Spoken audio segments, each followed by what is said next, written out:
석 달 전인가요? 제가 처음으로 비트코인 가상화폐에 대해서 동영상을 올렸었는데요. 솔직히 고백하자면 그때나 지금이나 저는 비트코인 가상화폐에 대해서 정확히 그게 뭔지 잘 모르겠습니다. 하지만 확실한 건 비트코인 가상화폐의 시세가 끝났다는 거죠. 그리고 제가 누누이 올린 동영상에서도 말씀을 드렸듯이 비트코인 가상화폐 투자를 하지 않는 것이 오히려 돈을 버는 방법이라고 봅니다. 언론을 보니까 오히려 돈을 번 건 거래소더라고요. 엄청나게 벌었더라고요. 그 돈이 어디서 나왔을까요? 하늘에서 떨어졌을까요? 아니면은 땅에서 솟아났을까요? 바로 비트코인 가상화폐를 거래한 투자자들의 주머니에서 나온 거죠. 수수료 수익으로만 3천억을 번 거래소도 있다고 하는데요. 그건 웬만한 대기업도 쉽지 않은 금액입니다. 상장사인 포털사이트 다음보다도 2배가 넘는 엄청난 액수죠. 정말 재주는 곰이 부리고 돈은 주인이 번다는 속담이 딱 맞는 것 같습니다. 그 어마어마한 수수료를 비트코인, 가상화폐를 투자한 투자자들이 냈다는 게 믿어지지가 않습니다. 그나마 많은 투자자들이 돈이라도 벌었으면 억울하지 않겠지만 대부분은 고점에 물려서 이러지도 저러지도 못하는 안타까운 실정 같은데요. 그래서 제가 누누이 말씀드렸지만 투자라는 건 함부로 하는 게 절대 아닙니다. 그리고 제가 반등이 나왔을 때 분할 매도를 하라고 여러 번 말씀드렸었는데요. 얼마나 많은 분들이 그걸 실행에 옮겼을지 무척 궁금하네요. 아마 손절을 하시지 못한 분들은 지금쯤 땅을 치고 후회하고 있겠죠. 투자는 절대로 미련을 가져서는 안 됩니다. 그만큼 냉철한 판단 능력이 뒷받침되지 않으면 손실만 커질 뿐입니다. 아직 본격적인 폭락이 나오지 않았기 때문에 투매가 벌어지면 엄청난 폭락이 나오리라고 저는 생각합니다. 그래도 조막분들이 양심이 있었는지 한 달 정도 반등을 주면서 충분히 팔 기회를 줬었는데 그 기회를 놓치신 분들은 정말 안타깝네요. 제가 처음부터 말씀드렸듯이 비트코인 가상화폐의 시세는 끝났습니다. 근데 뭐가 그렇게 먹을 게 있다고 시세가 끝난 마당에 분석질을 해대는지 참 답답합니다. 분석이라는 건 시세가 아직 나오기 전에 하는 거죠. 이미 엄청난 시세가 났는데 차트를 보면서 분석질을 하면 뭐 할 겁니까? 또 그게 좋다고 맞장구 치는 투자자 분들도 대책이 없기는 매 한 가지라고 봅니다. 정작 털리는 건 투자자 본인이라는 걸 모른 채 돈을 벌겠다고 욕심만으로 이 바닥에 들어와서 아직까지도 정신을 차리지 못했다면 그건 정말 답이 없다고 봅니다. 그리고 너무나 안타까운 일이죠. 하지만 어쩌겠습니까? 자기 돈을 자기가 쓰겠다는데 말릴 수도 없는 거죠. 한번 마음껏 써보시길 바랍니다. 정말 이제는 점점 사회가 활력을 잃어가고 있는 것 같습니다. 곧 금리가 올라가면 부동산 폭락이 시작될 테고 그나마 푼돈을 가지고 있던 젊은 층들은 비트코인, 가상화폐에 그것마저도 털리고 말 테니까요. 서민들은 카드 빚에 또한 집을 사면서 받은 융자를 갚느라고 똥이 빠지고 있는 현실이죠.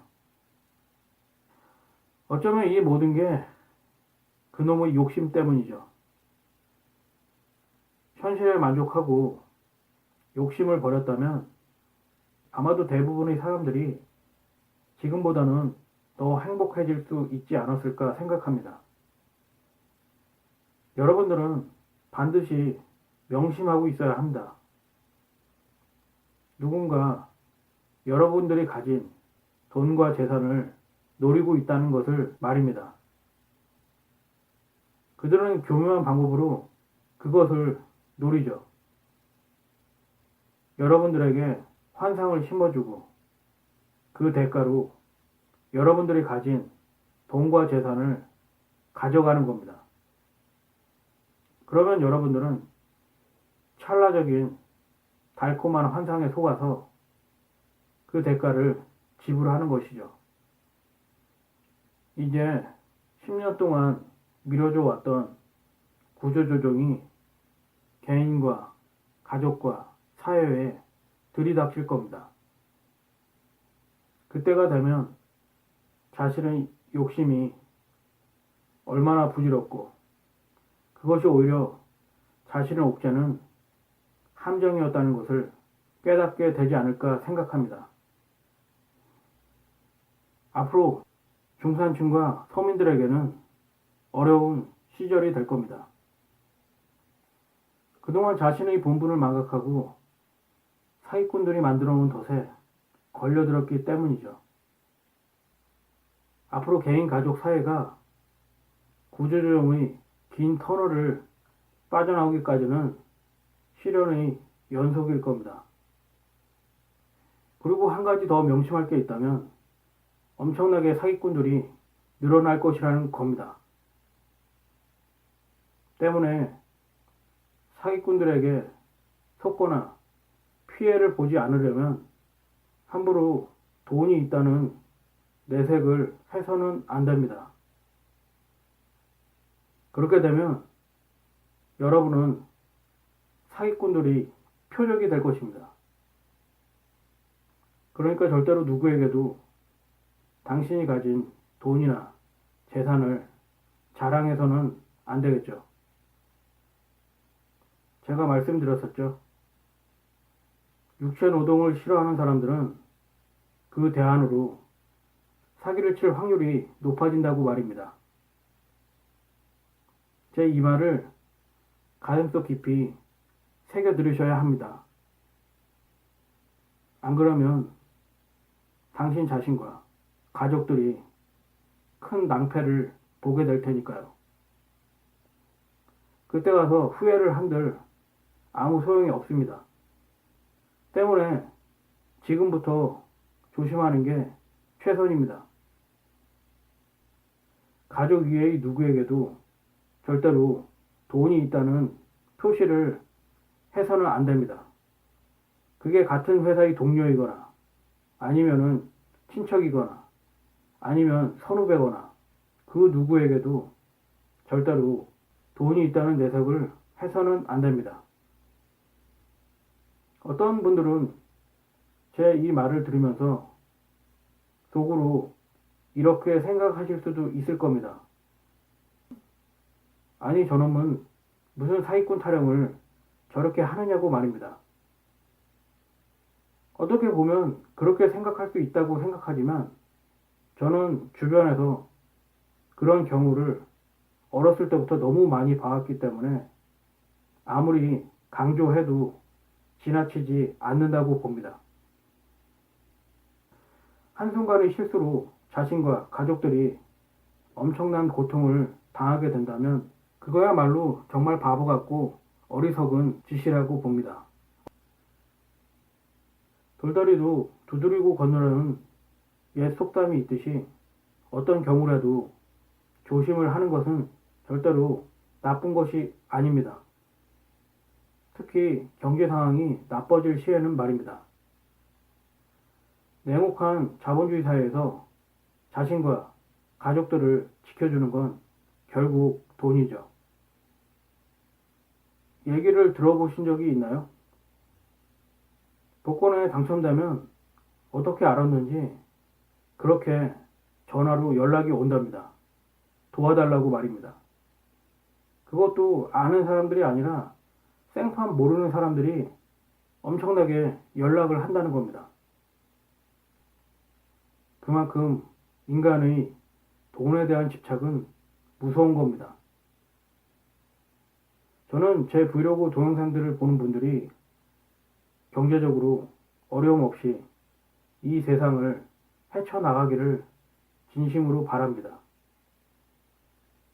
때문에 제가 이런 동영상을 만들어서 올리는 것이고요. 저는 제가 제일 싫어하는 것이 하나 있습니다.